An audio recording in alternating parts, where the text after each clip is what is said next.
Oke guys, hari ini mau digabut ya, jadi kita bahas latihan soal. Ini aku ambil dari ruang guru. Jumlah dua bilangan genap positif berbeda adalah 10. Jika hasil bagi kedua bilangan merupakan bilangan bulat, maka kuadrat selisih dua bilangan tersebut adalah. Jadi kita punya dua bilangan. Kalau dijumlah hasilnya 10. Nah, berarti kita tentukan dulu dua bilangan tuh apa aja kira-kira yang memungkinkan untuk hasilnya 10. Jadi bisa 2 tambah 8 sama 4 tambah 6, 10. Nah, kita lanjut ke syarat berikutnya. Jika hasil bagi kedua bilangan merupakan bilangan bulat. Nah, jadi kedua bilangan ini coba kita bagi. Mana yang hasilnya bilangan bulat? Kalau 8 bagi 2 itu hasilnya 4. Ya, 8 bagi 2 itu 4. Tapi kalau 6 bagi 4 itu nanti 1,5, dia nggak bulat. Jadi kita pilih yang 8 sama 2. Maka kuadrat selisih dua bilangan tersebut adalah, maka kita cari selisihnya. 8 kurangi 2 ya, berarti 8 kurangi 2 itu 6. 6 inilah yang kita kuadratkan. Berapa? 36. Maka jawabannya yang C. Oke, next ya, Rek. Ini sorry sebelumnya bukan guru ya, tapi hanya sekedar sharing dan untuk variasi belajarku aja sih. Soalnya aku juga lumayan tipe yang malas nulis dan mudah bosenan. Jadi kalau nggak tak seling-seling dengan hal-hal kayak gini tuh kadang mudah bosen gitu. Oke, next. Idam mengikuti suatu kompetisi matematika. Setiap soal dalam kompetisi tersebut akan mendapatkan skor 4 untuk jawaban benar, skor minus 2 untuk jawaban salah, dan skor minus 1 untuk soal yang tidak dijawab. Oke, Idam berhasil menjawab benar 33 soal dan salah 2 soal dari 40 soal yang diberikan.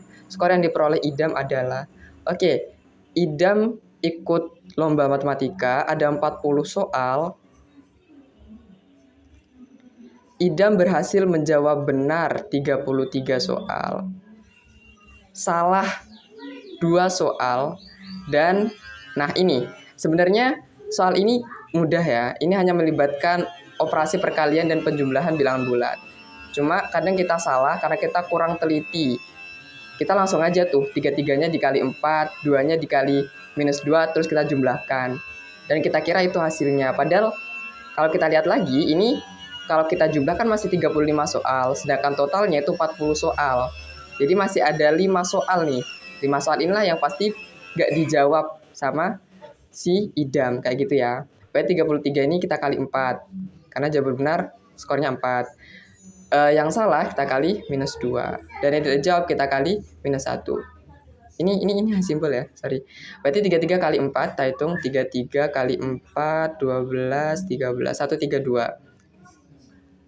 132. Terus 2 kali minus 2 itu minus 4, 5 kali minus 1 itu minus 5. Oke, yang minusnya aja nih teman-teman. Yang minusnya, ini kan minus 9 ya. Berarti 132 kurangi 9. 132 kurangi 9. 3, 2, 1. 1, 2, 3. Berarti jawabannya yang B. Mantap. Oke, Rek. Sekali lagi wes ya. Biar pas 3. Allah suka yang ganjil. Oke, seorang ibu akan membuat 3 jenis kue dengan 3 jenis tepung yang berbeda. Yaitu tepung terigu, tepung tapioka, dan tepung beras dengan perbandingan 4:3:1. Jika dalam proses pembuatan digunakan baking soda seberat 20 gram yang setara dengan 2% berat tepung beras, maka berapa berat tepung terigu yang digunakan?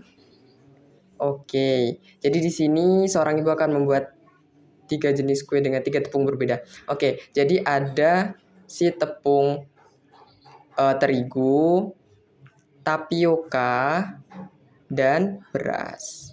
Perbandingannya 4:3:1. Kemudian di kalimat selanjutnya, jika dalam proses pembuatan digunakan baking soda seberat 20 gram. Nah, jadi ada 20 gram baking soda. Sebenarnya baking sodanya nggak perlu terlalu kita hiraukan ya. Soalnya baking soda tidak termasuk dari 3 bahan ini. Ya, entah itu baking soda, entah itu mentega, entah bahan lain yang tidak termasuk di sini. Jadi tidak perlu kita hiraukan. Kita cukup butuh data massa dari keterangan di atas ya. Jadi digunakan baking soda 20 gram yang setara dengan 2% berat tepung beras. Jadi 20 gram ini setara berarti sama dengan ya, dengan 2% dari berat tepung beras. Oke, seperti ini. Nah, kemudian sekarang kita ingin tahu, kalau 2% aja setara dengan 20 gram, kalau 100% setara dengan berapa gram? Berarti ini kita kali 50, maka di ruas kiri juga kita kali 50. Oke, ini mulai agak hot ya. Berarti 100%-nya tepung beras itu sama dengan 20 kali 50, 1000 gram. Benar. Oke, jadi tepung beras itu ternyata ketemu ya, beratnya 1000 gram. Nah, kita kembali ke perbandingan. Kalau tepung beras yang perbandingannya itu dia dapat 1 gitu ya, dia itu nilainya 1000 gram. Berarti ini kesini kan dikali 1000 ya teman-teman. Nah, berarti ini semua juga dikali 1000. 3 dikali 1000, 3000. 4 kali 1000, 4000. Oke, pertanyaannya apa sekarang? Berapa berat tepung terigu yang digunakan? Nah, berarti ketemu 4000 gram. Nah, tapi di sini nggak ada nih. Di opsinya nggak ada 4000 gram. Tapi sebenarnya kalaupun teman-teman ngestak gitu ya, lupa cara konversi satuan massa, maka langsung aja pilih yang ada 4-nya. Kelihatan ya yang A.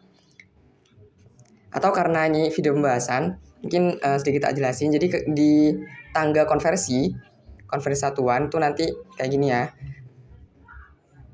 Yang paling atas tuh kilo, kemudian hekto, kemudian deka, dan karena ini massa maka gram. Kilogram, hektogram, dekagram, dan gram. Nah, ons, ya ini adalah bahasa sehari-hari, bahasa ilmiahnya gitu ya. Itu sama dengan hektogram, itu ons. Oke, jadi kalau 4000 gram, maka untuk ke ons ini kan naik 2 kali. Berarti dibagi 100, betul. Coret-coret tinggal 40. Jadi 40 ons. Jawabannya yang A. Benar ya? Oke, mantap.